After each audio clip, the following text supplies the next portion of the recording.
Welcome to A Healthy Curiosity, the podcast that explores what it takes to be well in a busy world with self-care strategies from Chinese medicine. I'm your host, Brody Welch, here to support you on your journey of health, happiness, and personal evolution.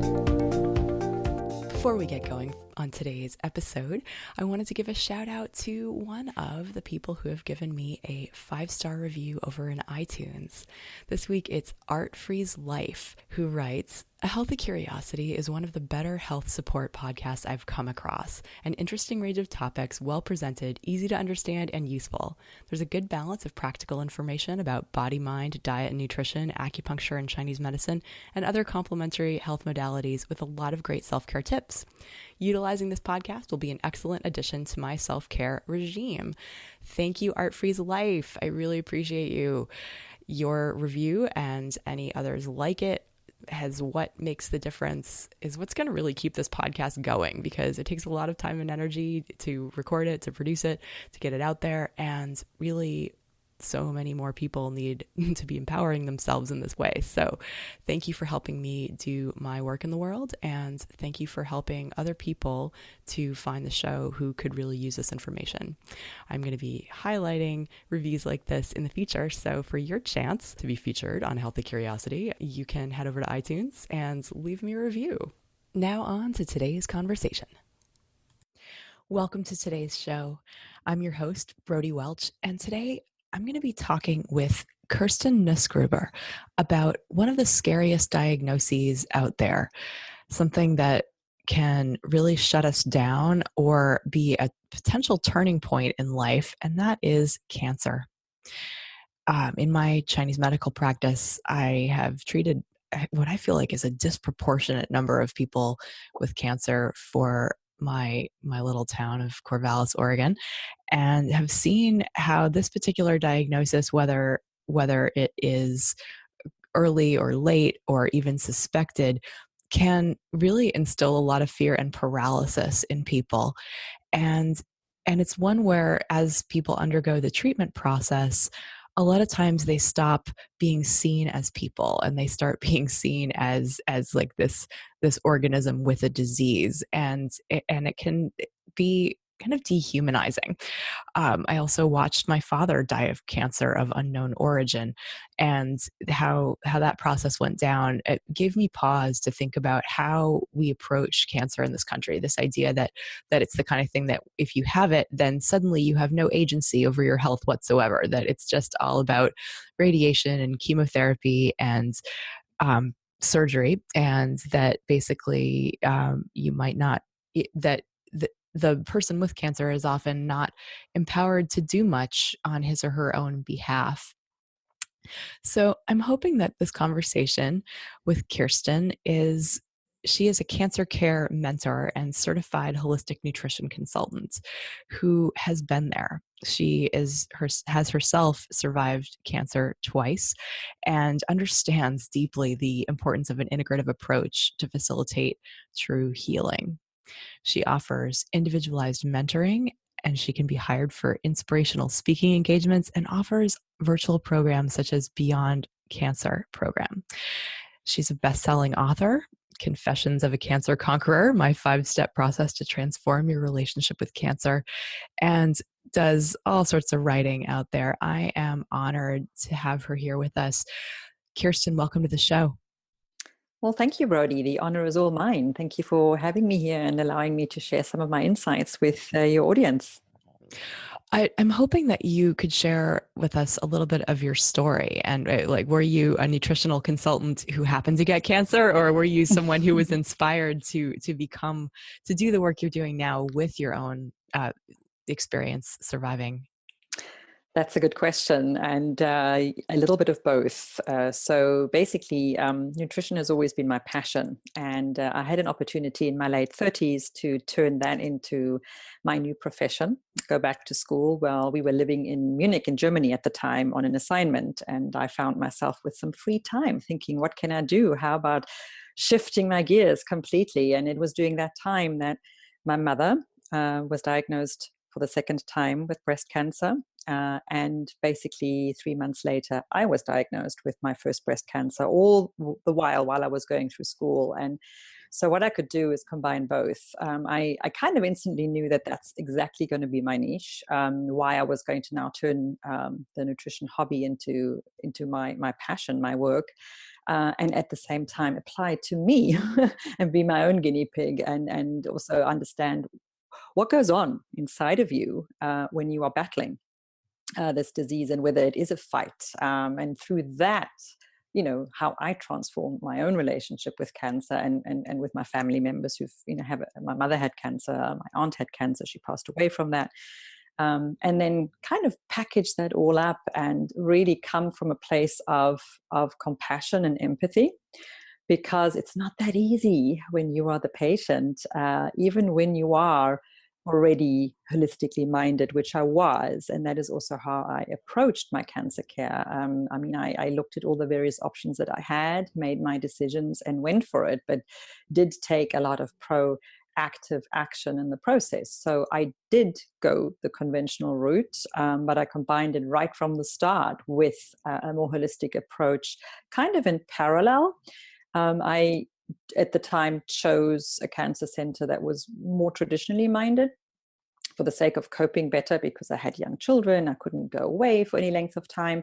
But I knew, I had access to a naturopathic physician who specialized in cancer care. And I incorporated Reiki sessions, hypnotherapy sessions. I could do a lot all at the same time, and use that knowledge, research it obviously for myself, but also with a professional hat in mind as well. Try to support my mother, who was going through the same thing at the time, which is challenging. It's the family and friends issue coming to par here. But that's really what cemented my, I guess, conviction today that we need to, whatever we decide to do, and there are many choices, and that's a very, very personal choice. There's no judgment here. I certainly do not come from a background where there is only one way, and please don't consider this way, only consider that way. I can't say that. I can't say that as a private person. I can't say that as a professional person. That is a very individualized decision. What I will say, though, is that let's do our homework, let's do our research, and if we have an inner motivation or inclination to explore something, we need to listen to that. So that, I think, would be the one big lesson in kind of someone who is just diagnosed and is in the middle of this complete overwhelm. It's a very frightening, scary place to be, because we know cancer can still be fatal today. We also know there are a lot of survivors out there, and of course we want to be one of them. But it certainly is a diagnosis that can be very unhinging, even to the most stoic, pragmatic person that I know. Absolutely. So and it seems like the first thing I would want to do, or the first thing that I do try to do when someone is in that grip of fear, is to shift the mindset into one of agency, which is that just because you have this diagnosis doesn't mean that you have to be a bystander in this process, and that you actually, especially, which isn't to say that everyone has to take this approach either. Like everything in health, there's going to be people who want to put that in the hands of doctors, and there's going to be people who are going to want to do as much as they can in their own lives. I'm curious what your first step was. Terror, emotion, letting the emotions come out. And that's a very important step. I'm someone, I kind of react pretty much immediately. In other words, I allow my emotions to come up pretty much immediately. And that can be anywhere from a few hours to a few days that I need to clear stuff like that. And it's very important that you allow the space for that, and that you understand you're not unraveling, you are not failing at coping, and you're not breaking apart. You're just actually reacting.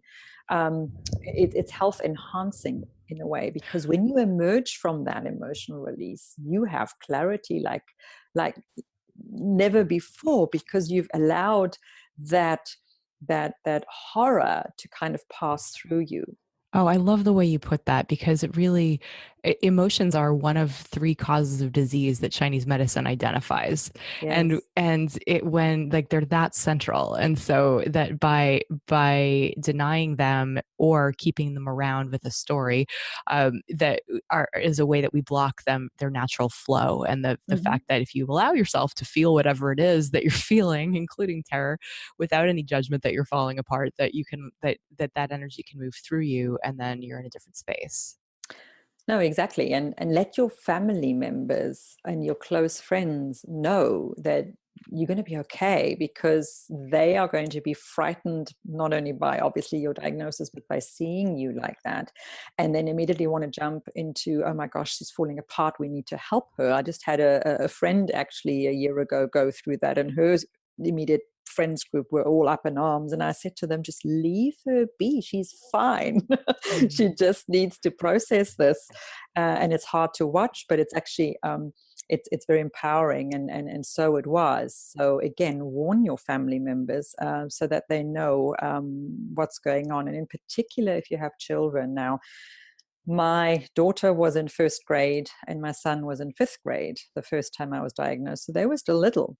And I included them right from the beginning. Remember, they also were aware that their grandmother was struggling. And this was before my diagnosis. And I had made it clear to them how serious cancer is, so that they kind of Mm-hmm. got a feel for it. So they had that knowledge. And then here's their mother being diagnosed, right? So um, just preparing them, Yeah. and explaining what was going to happen, and explaining that sometimes, if they see me cry, it's okay, and walking them through that helped them immensely, because when it did happen, for them it was a pattern recognition, right? Oh, that's so smart, right? And then they recognize that they don't have to take care of you. Yeah, and that it's normal, that it's okay, and Mhm. they realize they can do the same. Exactly. It comes out in different ways. They might have a sudden outburst about, I don't know, school or something else, something not related to you, but you kind of, if you allow that to happen, um, and kind of give it the understanding that it needs at that point, it helps them to just get rid of, their pent up emotions as well. So I that's think the that's first thing. advice that could be that could be generalized for pretty much anything in life, Yeah. even if it's just mundane stress of the everyday. That actually letting kids know what we're going through, Yes. because they're going to sponge up the energy of it anyway. And so Oh, yes. demystifying what's actually going on, that Yeah. is, I think good advice for everyone out there in general. So And yeah, go mhm. ahead. No, I just wanted to give another example just to show you that they understood the severity of it, even though they had the coping strategies. The second time when I was diagnosed, initially we thought, I made the decision then to have bilateral mastectomy, and we thought that that was going to be enough, right? So, what happens when you have that type of surgery? It obviously the tissue samples get sent to pathology, and then you have to wait usually 10 days or so, and for the results. And I was pretty confident that everything was okay, but the results came back actually not okay. So, it was assumed that another round of treatments was suggested at the time, and it was in the lymph nodes this time. So it was a result we didn't expect. And I was home, got the message. Actually, my husband was home as well. My kids were, well, my son was actually outside playing in the basketball hoop. And my daughter, who was a 10 at the time, when she just heard this, because I was on the phone with my surgeon, and she gave me the news, and she ran outside to tell my son, who was outside, and he's a very quiet kid. He came in and said absolutely nothing, just held me, just started help. Now this is a 14-year-old, right, Oh, who holds his mother, and I just yeah. completely dissolved. And then I just, just really, it was a complete emotional meltdown. Okay, and I mean, you can't stop it at that point. And he didn't let go. He held me tight for as long as I needed, and that was. He didn't need to say anything, nothing. But that to me was proof enough of he gets it. He understands. He's Mm. not frightened by it. He confronted it. He let it happen. He was the best support in that instance that I actually needed. He gave me the type of support that he could give. Oh, that's Um, beautiful. and those are important moments to always remember. And why are they that? Because you are open about everything, and especially sharing emotions. Right? We don't need to shield our kids from emotions, from raw, hurtful emotions. We need to show them that, talk to them about it, and let them have them as well without us judging them. So important.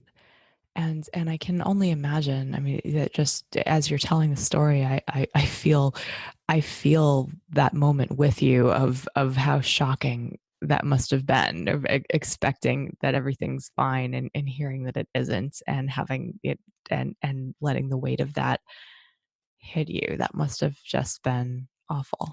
What was the hardest at that point was because you already adopt a holistic approach. And I did tackle my initial cancer from various sides. And I also knew that I had dealt with one of the original causes underlying my first cancer, because from a spiritual level, I had addressed that as well. So instinctively, I knew this is not the same. This is not a recurrence. This is not the same cancer. This is something different, even though it's also in the breast, but something different. I knew that. But then again, I mean, you do feel, and you feel betrayed. You by your own body, thinking, Yeah. what else must I do? What's happening? I mean, those are the first emotions that go through you when you kind of go through that.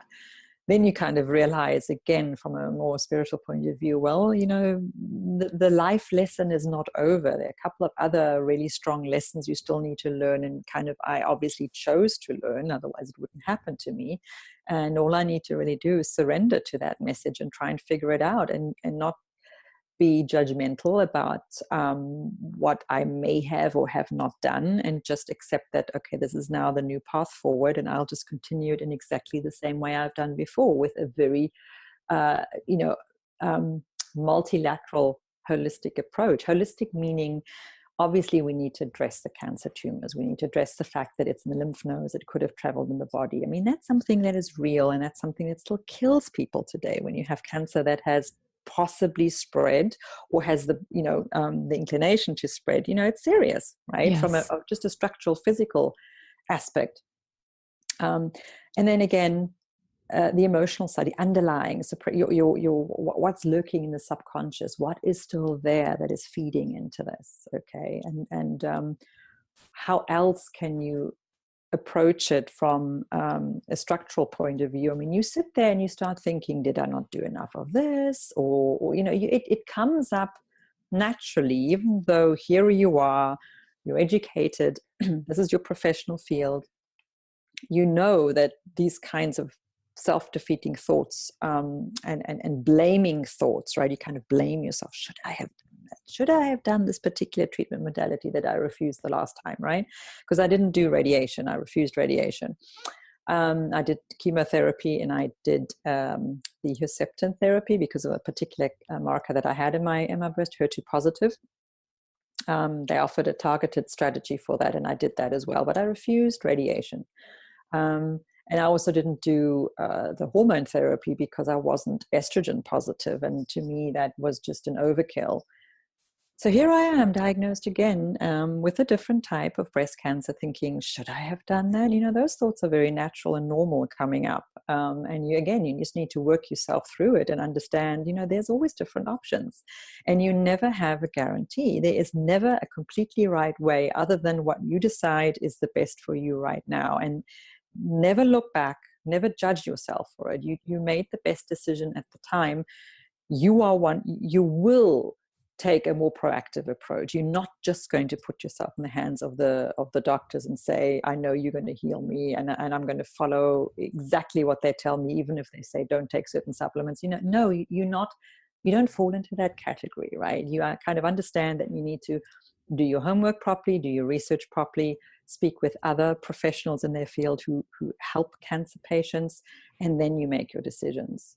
So again, it needs to be stressed that there needs to be a professional background, because we don't want to be just following advice we hear, because we can do damage in a holistic approach, right? Especially if we combine it with a conventional approach. We need to understand what both of them are doing to my body, and not ensure that there's no any kind of, let's call it, cross-contamination going on, which in a sense would either render a certain therapy ineffective or weaken the body in the process. Yes, so important to recognize, to get, as you were saying, that advice from the experts, but to run it through your own filter so that you feel good about what you're doing, because ultimately you are at the center of your own care. Yes. And and what Yes. you said about blame, I want to circle back to that because that's something that comes up not just with cancer, but with autoimmune disease and with just even like anything, fertility, digestive issues, all these things that people deal with on a regular basis. They can look back with regret and self-blame, which is Mm. ultimately, there's a fine line, I think, between being able to look at our yesterdays and learn from them and make different choices and recognize kind of like what steers us in the direction of not feeling good or facilitating a disease process, and what steers us in the direction of health. And that's that, being able to do that with clarity and enough distance so that we're not like, so that we're without the judgment piece, but we Mhm. are in the observe and learn piece. That can be a fine line to walk. It is. And I think what helped me is, my own personal interest in my own personal spiritual growth through this, right? Trying to learn the lesson that Yeah. or these cancers were trying to tell me. And realizing, from a spiritual aspect, and here again, it's spiritual, not religious. I know all of us have some form of spirituality, even though we express it in different ways. But my personal experience is simply, understanding that we are so much more than this physical body, and that there are different options for us, different pathways for us, and out there in the universe, and we choose to put our attention um, into a certain area, so we kind of manifest ourselves along that way. And that's one option, but there are other options out there too. So who are we to judge that we were on maybe the wrong path just because it led us to another life challenge? We're going to be experiencing ups and downs regardless of which path we choose. So Okay, true. And if and we, yeah, and it's all yeah, path, right? It's not like yeah, it's not no, that. it's progress. It's Mhm. it's it's moving. We are moving forward all the time, and that doesn't mean it's always, the path is always going to be clear. Or take nature. Nature has beautiful days and it has incredible stormy days. And if you happen to be in the wrong place at the wrong time, a tree can fall on you and kill you. Yes. That's life. And we need to embrace Yeah. life the way it is, right? With all its challenges. You are a powerful being, and it's really hard to feel that way if you're stressed, overwhelmed, or routinely overriding your body's cries for rest, nourishment, movement, and joy. You deserve to make time to take care of yourself and to enjoy your life, not just get through the day. If you are ready to stop putting yourself last on your own to-do list, you're invited to claim one of the last few spots for the May round of Level Up Your Life, my transformation incubator.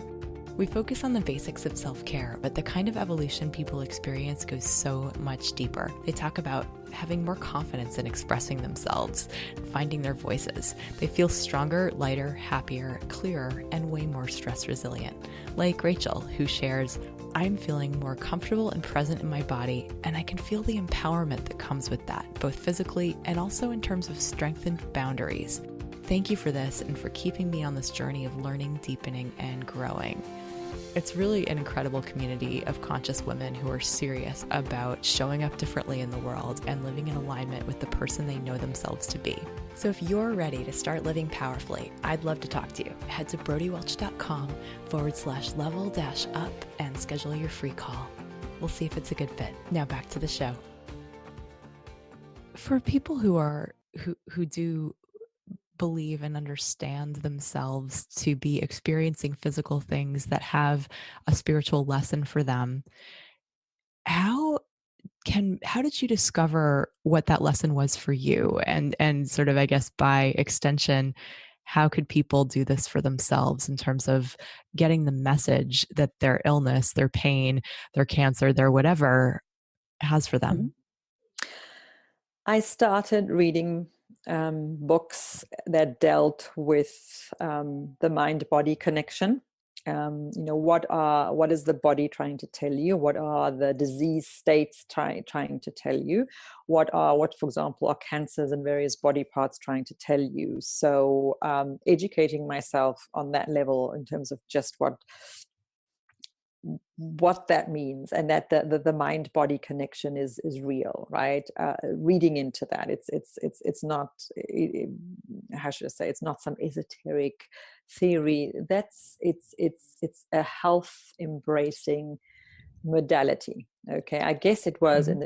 in my search for trying to find what is true health, and why are we here?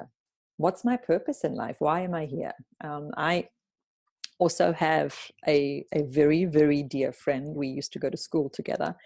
And she by now is an incredible hypnotherapist. So she does hypnotherapy sessions with her clients that really get to the root cause of what's really going on. And when I use the word hypnotherapy, I guess your audience is maybe even familiar with it, but some people kind of shy away from it, thinking hypnosis, thinking I don't know what's going on, I'm going to lose control. And I kind of want to say that is really, really not the case at all. Call it very, very deep relaxation that allows you to access your subconscious. Yeah, really just getting the conscious mind to take a Yeah, back seat, be quiet for a little yeah. while so you can have a little direct conversation with what's With underneath. you, Yeah. right? And I guess going into that whole area of who are you really, and understanding that we have this subconscious mind, and that's the truth of us, and that we can access it if we want to. We need to be willing.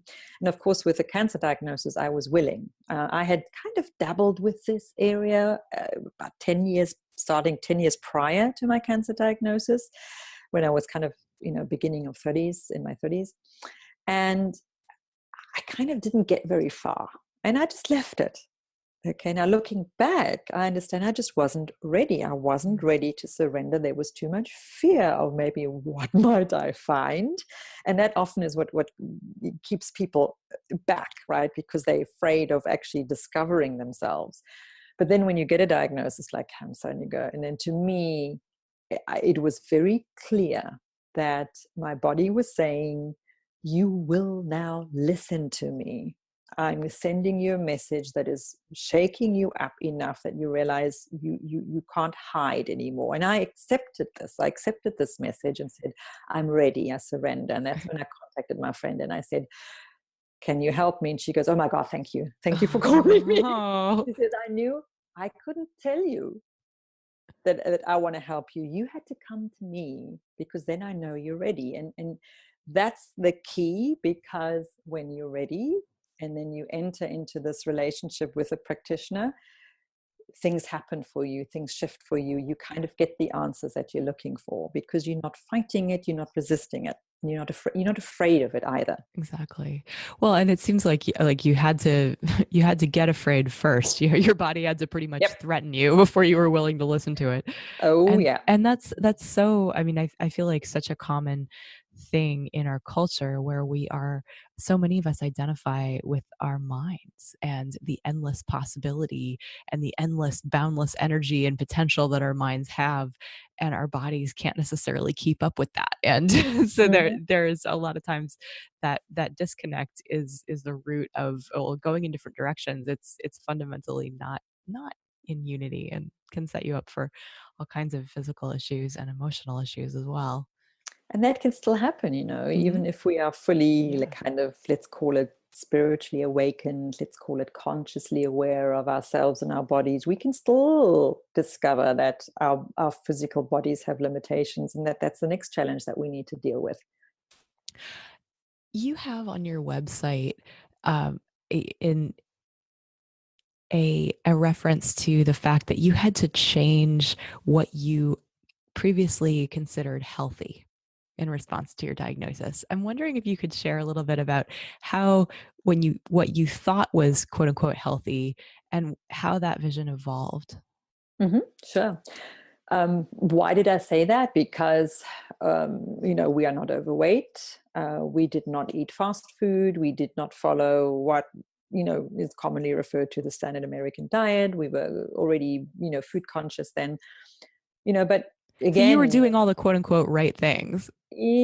well, so you think. So you think, right? Exactly. And what? Yeah. But you can And put it this way: you can expand on that, right? So I yes, you wasn't can. active in my spiritual development yet, even though, like I had said, I had little flashes of what could be, but I was still hesitant to go down that path. So that was a whole area that I really fully expanded into.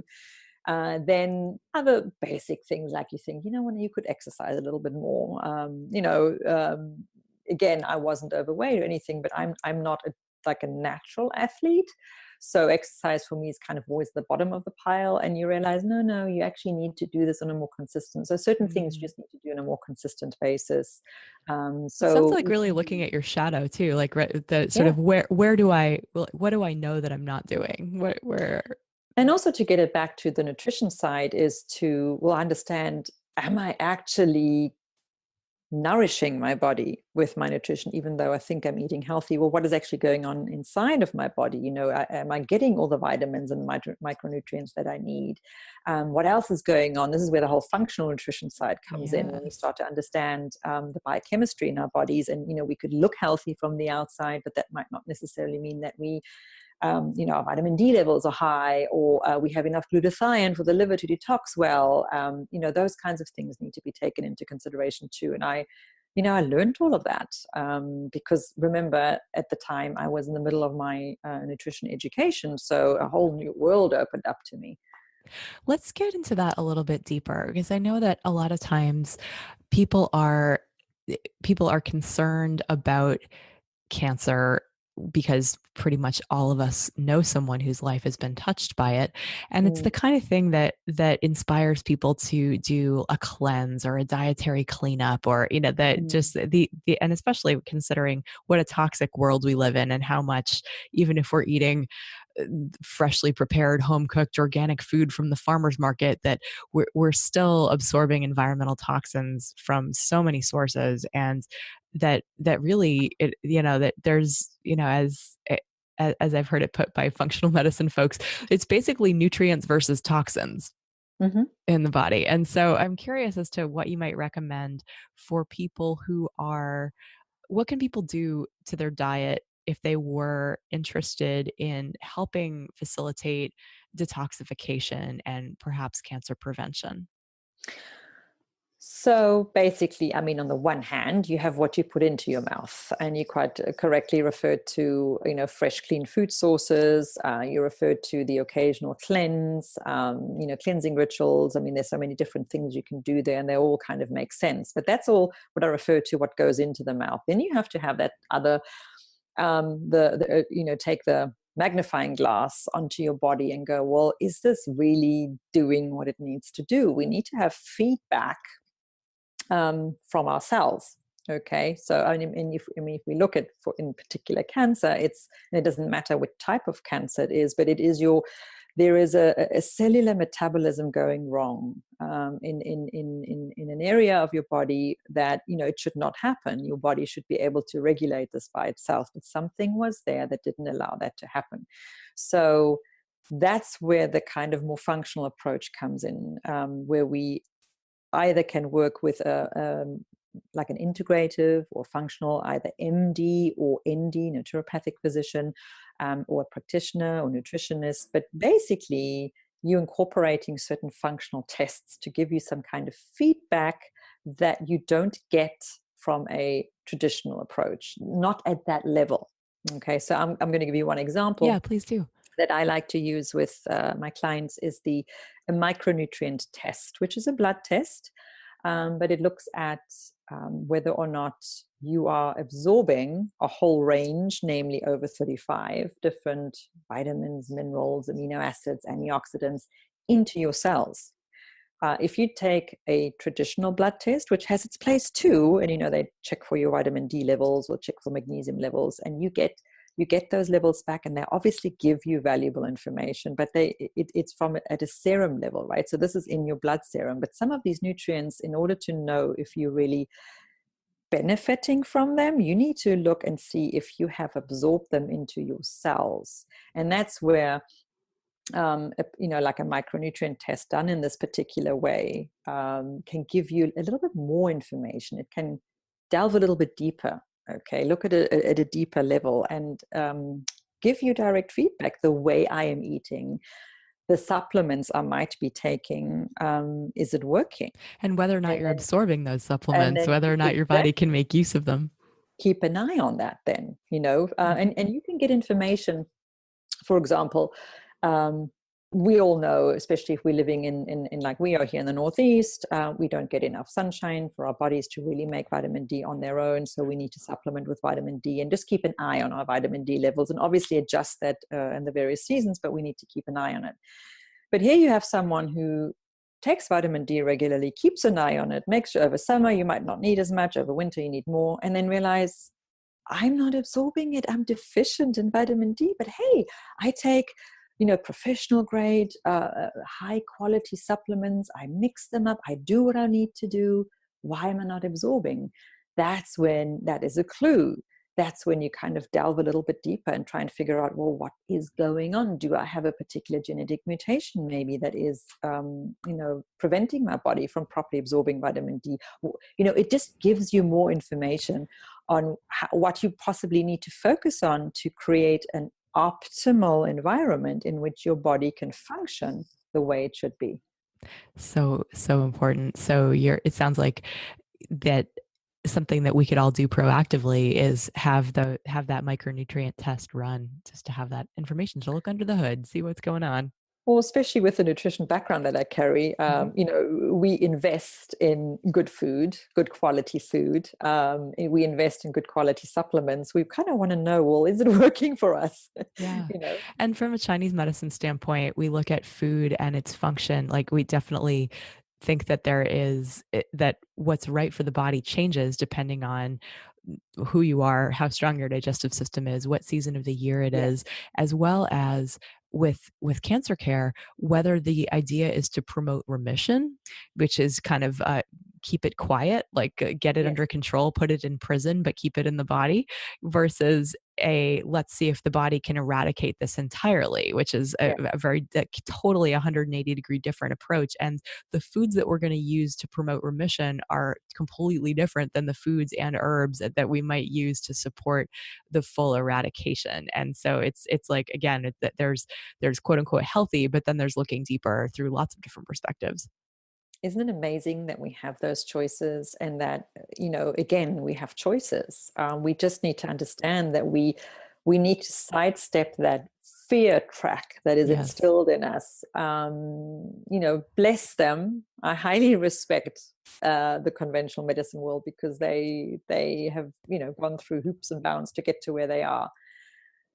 But we just need to understand that there is an element of fear, and still in you, and expect that, because then you've got this buffer in which you can decide, well, I have some other options I wish to explore as well. And really being willing to invite fear to the table in that conversation, it is an important part of figuring out what option is right for you. I still, and yes, I have the utmost respect for those Western medicine practitioners who are saving lives.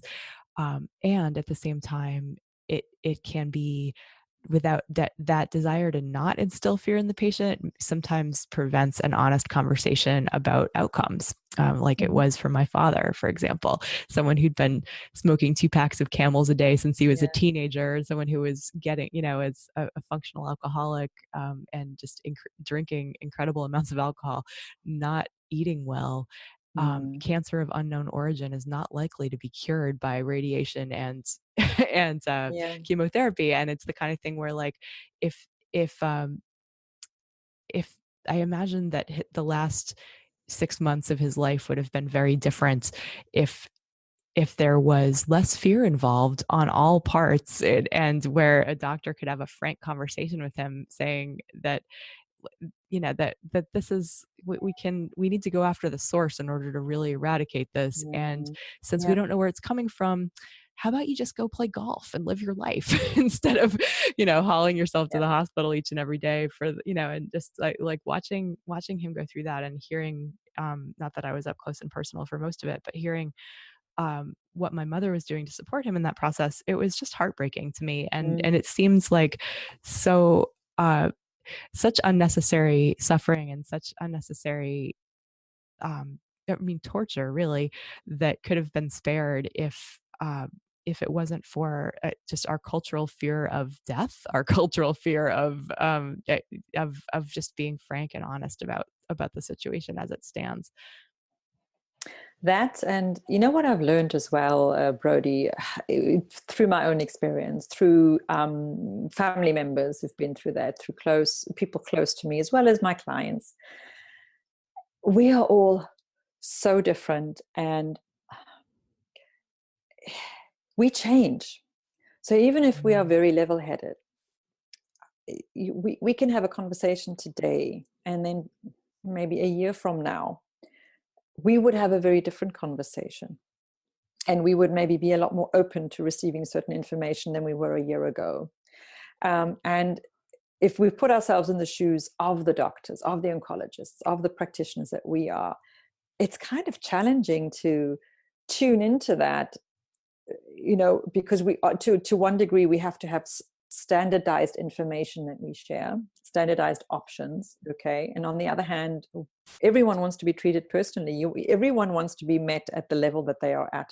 That's really, as a patient, that we really want is, can't you read me? Can't you understand where I am right now? And can't you meet me there? Right. That's kind of We the ultimate that we we want want. to be seen and heard and understood. And that's different. That changes. If I look back and I'm very honest about my own experience, I had certain people tell me certain things, like maybe at the beginning when I was diagnosed, and I kind of picked and chose what I could do or deal with. And then a year later, or whatever, when I went through my notes again, I'm realizing, oh my gosh, what I'm doing now, what I'm focusing my attention on now, I was told this a year ago. Really? I didn't pick that up. Well, I wasn't in the frame of mind to. I wasn't ready to. And I think we need to understand that when we're dealing with patients as well. It's sometimes, not that easy. I've just been through a situation where my neighbor actually passed away from lung cancer. She wasn't even 60 yet, and really the whole process took 18 months. So I'm still a little bit numbed by the experience because it just was so brutally fast. But I also was very humbled to see her transformation. Now, this was a person who was very anxiety driven. Okay, incredibly anxiety driven at the beginning. So there were certain things you just couldn't tackle, you just couldn't talk about. There was just a complete mental block there, and you had to kind of accept that and slowly try and see how far you could get in there. Okay, to the end where she was the only one that completely accepted that she's going to die probably within a month, probably not going to make Christmas. And that is how it happened. She passed away 2 weeks before Christmas. She was totally okay with it. She totally accepted that. And to see that transformation was, for me, again, very an experience I will never forget. That, and it's very humbling. It puts you in your place, going, just look what can happen. It is really, it's powerful to watch that kind of a transformation. That's Yes. it reminds me of a woman I worked with who had who was battling, I don't even remember, it was breast cancer that had metastasized to her liver and many other sites in the body. And she had she wanted to stay alive for her kid who was who she didn't feel like would be raised well without her. And just to watch how her transformation and process of acceptance through, it's like I felt like I wasn't really offering her much, but she told me before she died that she felt like the healing that had taken place and through the process of getting okay with where she was And it was Mhm. was something that was a true gift, and that she felt free, she felt liberated, she felt ready. And this was from a lot of from that spiritual and emotional work, from meditation, from things that I worked on with her. And it was just so it was surprising, humbling, and beautiful to Mm. watch It is, all isn't of it? that. When we sometimes we are hard Yeah. on ourselves as Yeah. practitioners because we have access to so much information, and if we don't feel that we are giving everything out, what have we contributed? Meanwhile, the patient or the client will receive what they need to receive, and for them, it's the world. And there's a difference between healing and curing, and Yes, that's something that it helps reinforce that, and helps me remember and that there is, even if a disease can't be cured, a person can in fact be healed and at that's any why I stage. say you can conquer cancer at any Yeah, stage you really because you can. can. Yeah. Kirsten, I know we are getting short on time here, and I'd love for you to share with people how they might get a hold of you if they were interested in working with you. Sure, thank you. So my website is kirstinscancercare.com. So that's my first name, which is Kirstin, kirstinscancercare.com. I have a lot of information on there, really, about myself, my own journey, how you can work with me. There are little videos everywhere where I talk to you, so you can see how I look like, and what what I sound like, but you can see what I look like as well. Our blog is there. I have recipes there. I also have a Facebook page, again, Kirstin's Cancer Care. And my business page is also my full name, Kirstin Nussgruber. And I'll make sure I all of that gets into the show notes. yeah, thank you. I have a book, you mentioned that early on, which can be found on Amazon. It's called Confessions of a Cancer Conqueror, my 5-step process to transform your relationship with cancer. Again, that can be found on Amazon. And I am about to launch my next online program called First Steps to Take Charge of Your Cancer Care. And that will be launched in February. And it's really a step-by-step process to kind of cut through all that overwhelming noise out there. And it's for people who don't quite want to work with a personalized coach yet, mentoring sessions yet, but who kind of want to start things on their own. And we focus on the kind of crucial areas, like the first steps you can take that kind of put you on this path of approaching cancer from a very holistic healing point of view. Well, that sounds so needed and valuable. So I'm excited to share it. So you can find that, again, if you like to, you can sign up for my newsletter. You can do that through my website, and then I share a lot of little tasty food bites from the Conquering Cancer Kitchen, as well as other things that I just find along the way from my own experiences and a lot of my research. So, if you sign into that, you'll kind of be kept up to date with what's going on. Wonderful. Kirstin Nussgruber, thank you so much for sharing your knowledge and your story with us today on Healthy Curiosity. Well, thank you very much, Brody, for having me. It was an honor. Thanks for listening today. For more episodes of A Healthy Curiosity, you can visit the iTunes store. If you appreciated today's show, please leave us a review. This helps other people to find the podcast. You could also head to brodywelch.com, where you can find free self-care resources, learn more about Chinese medicine, and let me know what you'd like to hear about on future episodes. I'd love to hear from you. Till next time, be good to yourself.